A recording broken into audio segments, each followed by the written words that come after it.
The heavyweight division is lit right now. There's no way around it. I'm not saying that Usyk is Mike Tyson, but he's got people watching now that probably weren't watching the sport.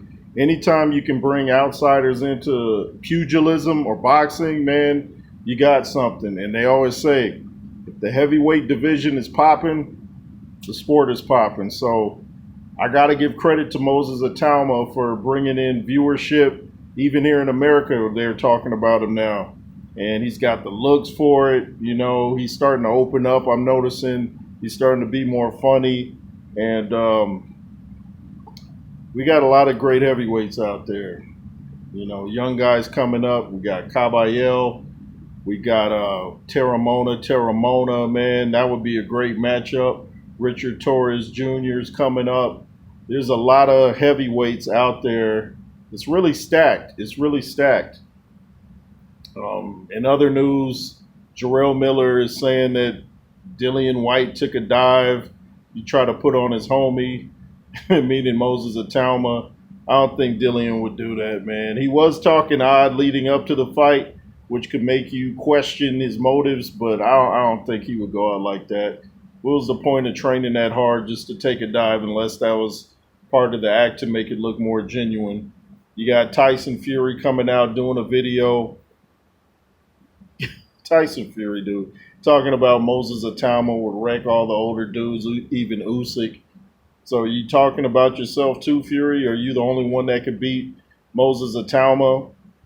He keeps taking shots at Usyk. Man, you lost to him twice. You lost to him twice, so it don't matter what Moses Atalma could do to Usyk. What could you do to him? You want a third fight with him? You're going to lose that too. I doubt if you would even bet on yourself on that one. But I'm just hearing whispers of Dillian White taking a dive. And you never want to hear that type of thing. It did cross my mind, though, when I watched it because he didn't let his hands go. Dillian comes out saying he made a critical mistake by, raising up too soon or something. And, people talking about his legs were messed up coming to the ring. Dillian always had kind of shaky legs to me if you look at him. They're kind of jittery. And people always say your punch resistance and your chin is weak. But it's also your legs, You get hit on the chin hard enough, them legs just collapse right from underneath you.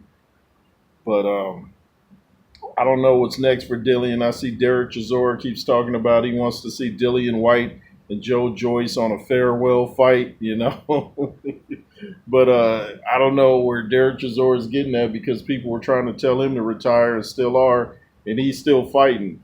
So, can Dillian come back? I don't think so. I know I don't want to see him no more.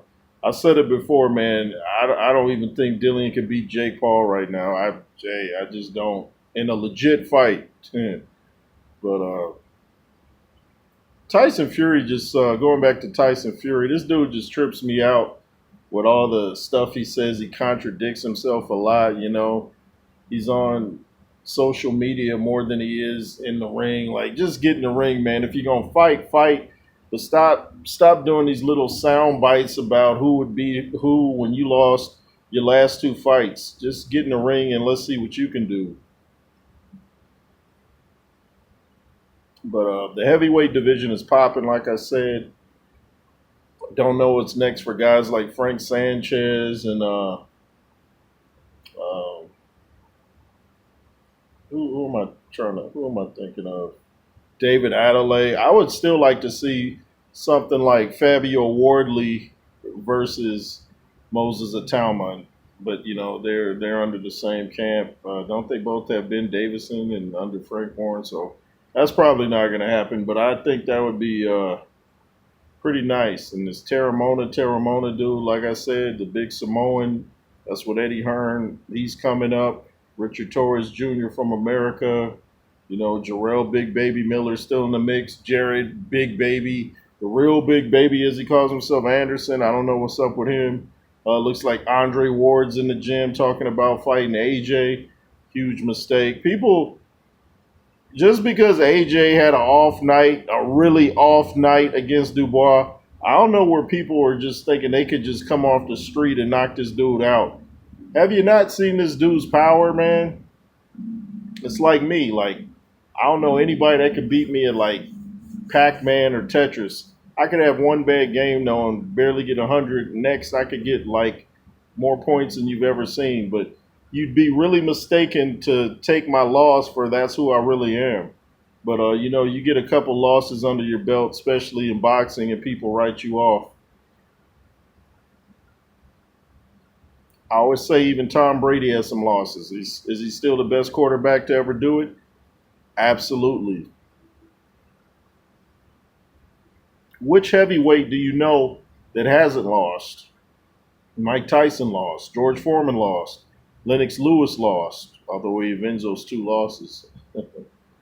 um, Speaking of Lennox Lewis, when I was talking about he fought some guys in his prime because Showbiz was saying that Lennox fought dudes outside their prime. I think he forgot the Michael Grant fight. Michael Grant was the heir apparent to the throne, they thought, and you saw what Lennox Lewis did to him. He was like terrified before the fight. You could see it. But anyway, man, the heavyweight division is popping, and I'm excited to see it. We got some new guys coming up. Kind of sad to see the old guys kind of fading away. And I don't mean literally old. I just mean OGs in the game. People like Dillian White, AJ probably is going to fight two more times if that. Don't know what Tyson Fury's doing. He's moment to moment, but that's what's going on. Anyway, thanks for watching, and you know the rest. Join, subscribe, all that. Cash App $J Roos 33 LSR forever, and be fearless. Yay.